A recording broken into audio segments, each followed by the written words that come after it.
Tumia Bima Pap kwa kupiga nyota 150 nyota 51 alama ya reli au kwa WhatsApp tuma neno Bima Pap kwenda namba 0764166066 ujipatie bima. Bima Pap, urahisi wa maisha. Jamhuri ya Muungano wa Tanzania. This is how we greet the United Republic of Tanzania. We should continue working. This is how we greet. On the outset, I wish to extend a very warm welcome to you all and to the United Republic of Tanzania, the land of Kilimanjaro and Zanzibar. I hope you have traveled safely and you all are ready for the proceedings and deliberations of this 53rd Assembly of SADC Parliamentary Forum. My heartfelt thanks to the Speaker of our National Assembly, Honorable Dr. Tulia Ackson, for the honor accorded to me as a guest of honor to officiate the opening of this forum. I further extend my gratitude to you all, honorable speakers, distinguished delegates, and invited guests for your participation in this august assembly. I'm certain that for some of you, it is your first time to set foot in Tanzania, and particularly in this historic touristic city of Arusha. I can assure you, as others have said, that Arusha hosts many touristic sites, and all of them await for your exploration. So welcome to your second home, Tanzania. Karibuni sana. I would also wish to congratulate SADC Parliamentary Forum for the implementation of the strategic plan as presented here by the Secretary General of the SADC Parliamentary Forum, Madam Sigoma. Congratulations for the job well done. On the issue of gender equality and gender equity in political endeavors, allow me to call upon all women parliamentarians and professional groups to continue joining our efforts and raising our voices to call for justice to be done. This is a war long fought. Changes are seen because we presented ourselves on the battlefield in 1995, and much has changed. Without that, Suluhu wouldn't have stood here today as a president of Tanzania. So certainly changes are seen, but let's continue asking for more justice to be done. I also wish to assure this gathering that my government is continuously taking affirmative actions in domesticating the SADC model laws. So the work continues, and definitely the domestication will be done, and you will be hearing from Tanzania. Distinguished guests, ladies and gentlemen, currently, agriculture is the main source of employment and, of course, income for about 61% of the SADC regional population. Therefore, this is a sector of which our government should accord appropriate attention in order to realize the SADC Vision 2050, the AU Agenda 2063, and the UN 2030 Agenda. SADC is among the regions with the youngest population in the world. As such, global prediction requires us to create up to 12 million jobs every year over the next 20 years, so as to absorb the new entrants in the labor market. So on that note, allow me to briefly inform you on what is happening in Tanzania. According to the recent statistics, the youth in Tanzania aged 18 to 35 years constitute 60% of the total population. It is therefore imperative that we invest in our youth. And to this end, we have devised a number of strategies to attract the youth into agriculture. What is being done? I'm sure, as it has been said here, Bashe has explained a lot this morning on what is being done in Tanzania. And for us, agriculture comprises of crop farming, aqua farming, fisheries, livestock keeping, also honey production goes in agriculture. So our government has or is extensively investing in promoting agribusiness for youth through the program named Building a Better Tomorrow. This initiative is intended to capitalize on the underutilized potential of agriculture value chain. It is a flagship program to attract youth to indulge in investing and working in agriculture. We are facilitating, as a government, we are facilitating the access to land. These youths are given land, each of them. We are facilitating the financial support, technology, market opportunity, and capacity enhancement. In the first phase, when we pronounced these opportunities, we had an overwhelming request from the youth in thousands. And in the first phase, we managed to recruit only 812 who are now on training. And when the training is over, they are going to be enrolled in 13 incubation centers for hands-on skills and going to agribusiness under block farming systems. So in the course of 8 years to come, 2022 to 2030, we invested the sector to grow by involving these youths. We invested the sector to grow by 10% from the present 3.6% and expecting to create 1,500,000 direct youth employment opportunities. So this is where we are heading, and we have done a lot. We have increased the budget of the agriculture sector in 4 folds. We are now close to 1 trillion in this sector, trillion Tanzanian shillings.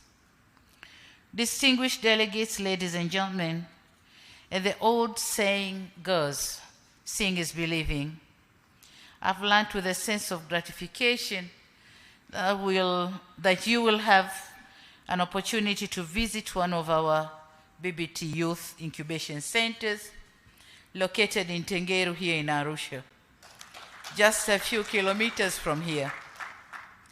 I hope the visit will be a learning experience, an opportunity to share best practices and to help more SADC member states in the path to agrarian revolution.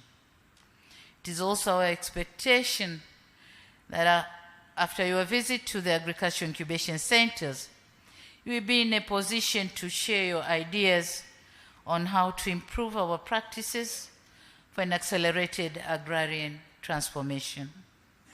Furthermore, we have also continued to progressively increase, as I said before, budgetary allocation for the agriculture sector over the years, with special emphasis in irrigation schemes and extension services.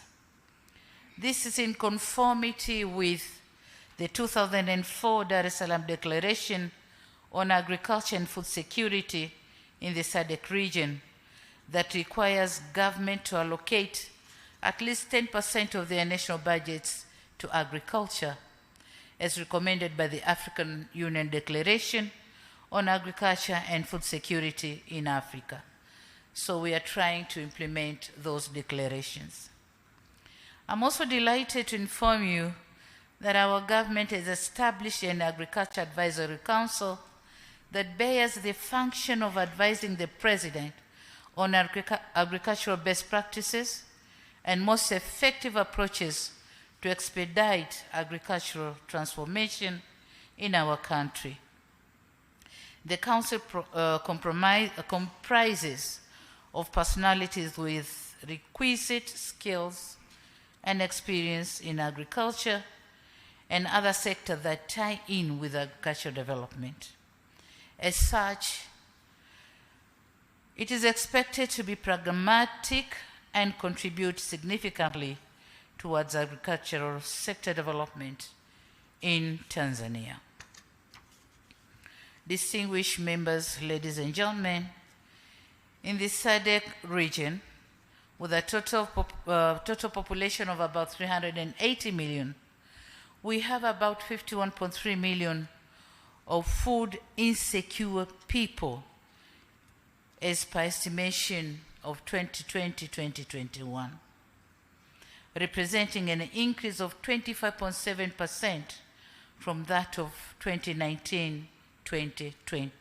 In just 1 year, there has been an increase of food insecure people by 25.7% in SADC region.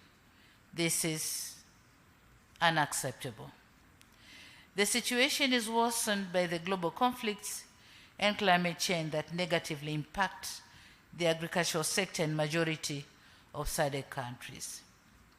Yet we have a total of 9.85 million square kilometers, which could make the region a food basket for Africa and beyond, if effectively and properly leveraged. We have a vast land for agriculture, but we have to do whatever we have to do to make use of this land on agriculture or food production so that we cover the gap that Africa or SADC region is said to be hungry. A myriad of coping mechanism can make food available and accessible to everyone in the region.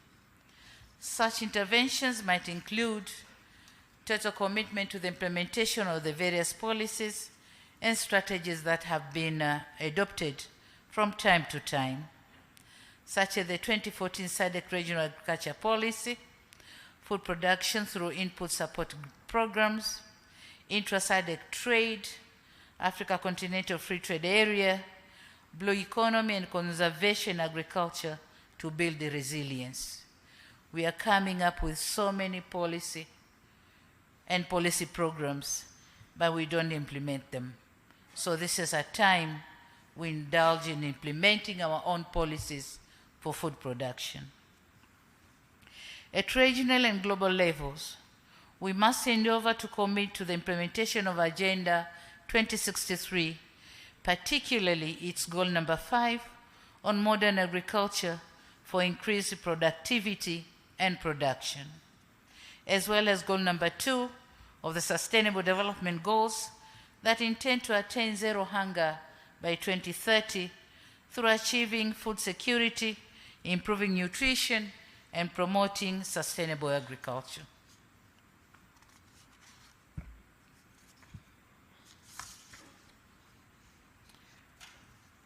And so, in order to overcome emerging challenges and realize our goals, we cannot underestimate the significance of national and regional parliaments. They have a critical role to play in its oversight role, enactment of the much needed laws, policies, and ratification of regional and global protocol that encourages agricultural development, but also speaking for the people whom you represent in your parliaments. So definitely, and certainly yes, our parliaments have a greater role to play in agriculture transformation.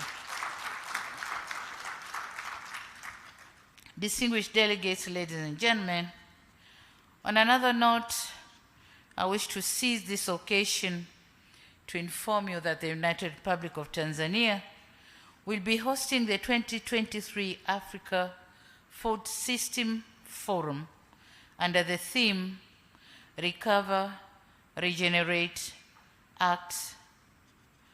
Under the theme Recover, Regenerate, Act, Africa Solution to Food Systems Transformation, which is scheduled to take place in the first week of September 2023 in Dar es Salaam. I understand that the AGRF has already started posting registration forms on its website for those who will be interested to attend. And if I may request you, please make use of the opportunity to contribute to our overarching goal of creating a self-sufficient and food-secured continent.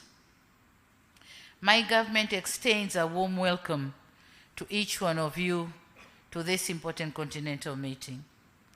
It is our hope that it will be another platform for us to come up with practical and contextualized solutions to agriculture and food security issues.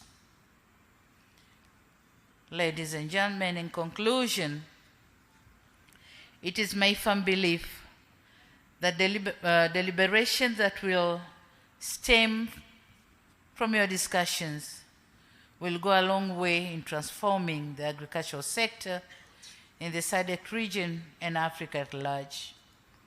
And let me join the Honorable Speaker in calling upon you, distinguished delegates, to find time out of your busy schedule to visit some of the world classic touristic attractions here in Arusha, and if circumstances permit, in other places in our country.